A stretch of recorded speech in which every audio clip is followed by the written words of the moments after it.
All right, welcome back everybody. I'm here to do a quick video on panning, following up from our video about level balancing, specifically the song Run, Run, Run by the group Arise. And so remember, we're talking about rough mixing, the idea of getting a good premix that serves as the foundation for the rest of our mixing process and experiences. So after level balancing, which you see here, right, the next thing we want to look at is panning as a means of naturally fixing problems of instrument or sonic overlap, making sure that each instrument and sound has a space in the mix, right? When we make things louder or softer, that helps us create a sense of depth, right? Because generally things that are louder seem closer to us, things that are softer seem further than us, and there's other techniques to create depth too. But panning helps us get that left and that right, that stereo feel and balance. So that becomes very important. So what I'll do is walk you through just panning very, very briefly, just to show you what a difference it makes overall. But one key thing to note is you don't want to overpan a lot of the times, because a lot of the devices that we use to listen to audio, especially like our phone speakers, our television speakers, even cars, they're actually relatively mono. So if you're panning way too far to the left and to the right, sometimes those elements can be lost in non-stereo systems, which I would argue makes up the majority of our listening device system. Okay, so let's hop into it. I have the mix window open here. We already did the general level balancing. All right. And so here's some rules of thumb, but as with any audio tip I give you, experiment. These are not hard and fast rules. But generally, what most mixers do, we tend to keep low frequency instruments and sounds pan dead center.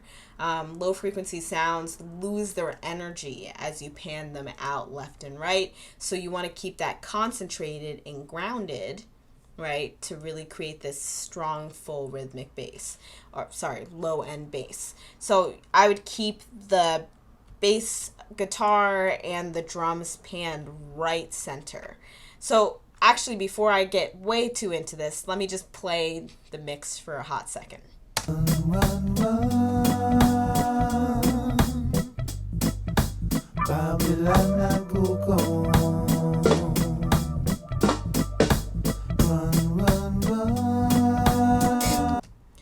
So hopefully you just got a vibe, got reintroduced to the song, and we're just trying to give even more space, right? And even clearer texture to this song before adding effects. That's the whole goal of doing the level balancing and things like the panning and EQ during the pre-mix or rough mix stage. So that way you're just eliminating a ton of problems that you would have to fix with other plugins, and you're doing that in a much more natural manner. All right, so like I said before, I tend to keep low-end instruments pan center, keep the energy super concentrated in the middle, and think about it too, the other things that tend to go in the middle of the mix. Of course, your low frequency instruments, your vocals, right? Those are generally dead center in the mix, and other lead instruments. And it all works out because the low end instruments have their own frequency space that generally doesn't conflict with the higher frequency lead type instruments. So that's why you can have room in the mix to do that. All right. But as we get to some of these elements, let's talk about the drum set in particular, right? Things like the rims, the hi-hats, the overheads. I want to start to give that a sense of space and overall direction. Think about a drum set. Not all of the elements, the cymbals, the tom-toms, etc., are just dead in the center of the kit, right? They're spread out in a type of stereo spread. So these are the ways you can start to visualize your mix. So the rim is part of the snare drum, and if you think of it from the drummer's perspective, the snare drum is usually a little bit to the left, right? Some people mix from the audience perspective. You know, think about it, you're attending a concert or show and you're wanting to experience as a audience member, or you mix from the band perspective, right? The drummer perspective. So I generally do the drummer. So I'm going to do a soft pan, right? Because again, I'm trying to visualize as if this is actually a drum kit, right? If you notice, the hi-hat in a kit is usually a little bit further panned left. So by doing a soft pan here on the rim or the snare, I can essentially create a little bit more distance and dynamic by panning the hi-hat out a little bit further. What I'll do, how about I solo these drum tracks so that way we can hear just the drums and the stereo effect we're having. I'll even set these back so we can hear the drums before and after. And let's find a place where the snares are coming in here.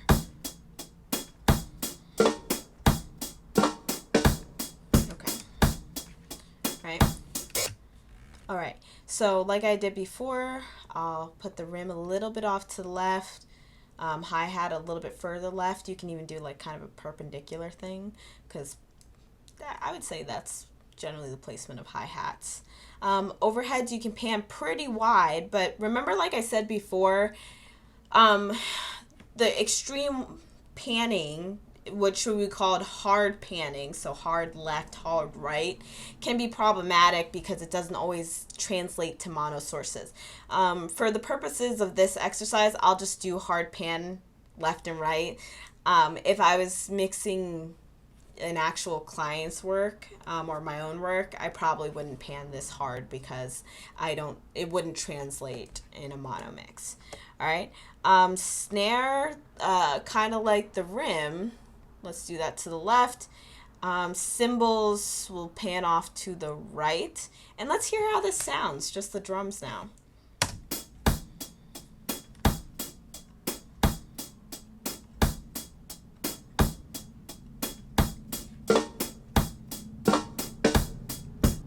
All right. So if you go back to a minute or two before I pan this, you can do a little comparison for yourself of the difference. Hopefully you were able to hear just the spread, the scope now.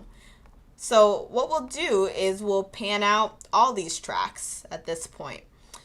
So I'm going to do some quick panning, and just to give us a little example, when it comes to guitars, I like to make sure that all the guitars have a different space here. I forget which, and this is my bad for not really labeling, always label this stuff because electric guitar 1, 2, 3, 4, it doesn't give me much information. But let's just pan a little bit, one to the left, one to the right. An important part of panning is just having balance. Right? And you should keep listening back and forth to these decisions that you're making. Right now, for the purpose of demonstrating the class, I'm not listening as much. But, just notice how I'm trying to give each instrument its space in the mix. Let's maybe not pan these out crazy. Let's pan them out here, right? All right, so now each guitar should have its own space to work and operate in. Run, Babylon, go. Now, this rhythm guitar, this is pretty questionable because I feel like when I pan this out, it's not as concentrated. So, I may make the decision to keep them centered, just to keep them really concentrated. So let's hear. Actually, I think I heard them a little bit better pan outwardly. Now, one thing I will say to you is that Mixing in headphones will give you a completely different sense of panning than mixing in speakers. Remember in the previous video, I mentioned that I have a reference track here. So what I do is go back and forth between the reference track and my track mix to hear how, to put my panning in perspective. All right. And I suggest that you do the same. Okie dokes. So moving on to organ, right? You can pan organs out pretty far. Again, always keep in mind that it may not translate into mono, but organs are somewhat like these luscious, large pads, and they can kind of float in time. They don't need the same anchoring as a low frequency instrument like a bass or a kick. So let's pan out these organs pretty far. Maybe not as far as we did the overheads, but pretty wide to give us a sense of wideness. Run, Babylon, I go, go. Run.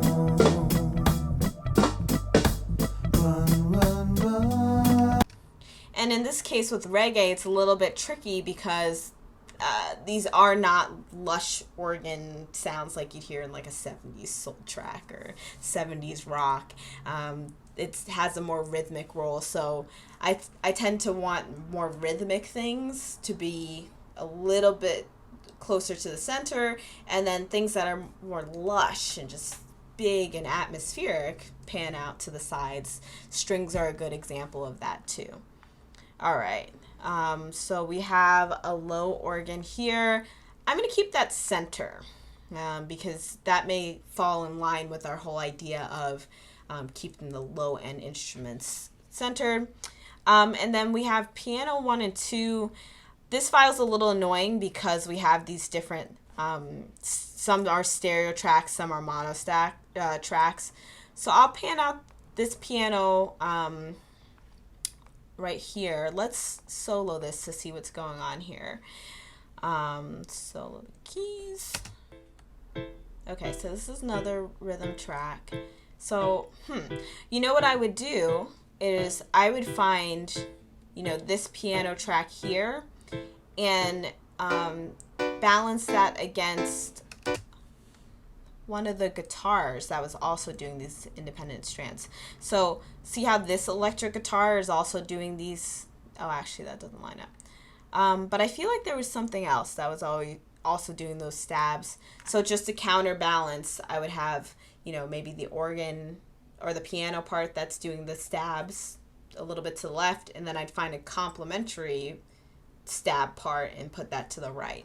It's just about trying to balance the mix. You don't want it to be too heavy on one side, and you certainly don't want it to be heavy in the center. Okay, so let's check out the role of piano 2 in this case.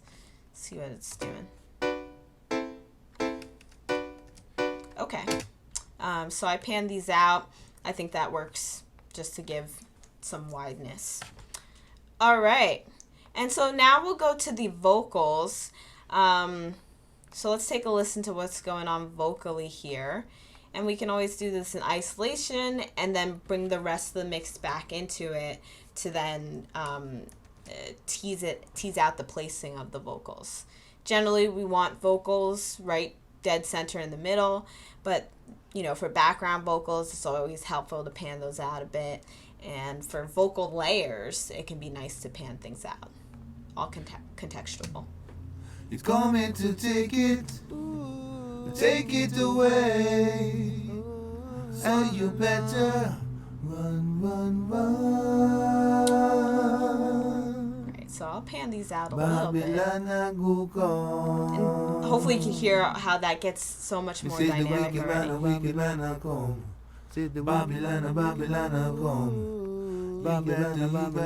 put the center. Alright.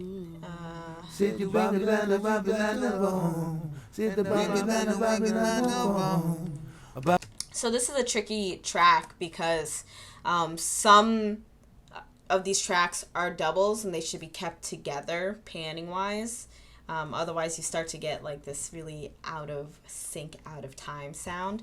So you just have to mess around and say which tracks are we able to pan versus which tracks need to stay together. You're coming to take it away. Okay, so this is a harmony, right? Coming to take it. Or at least just a higher part. Let's see.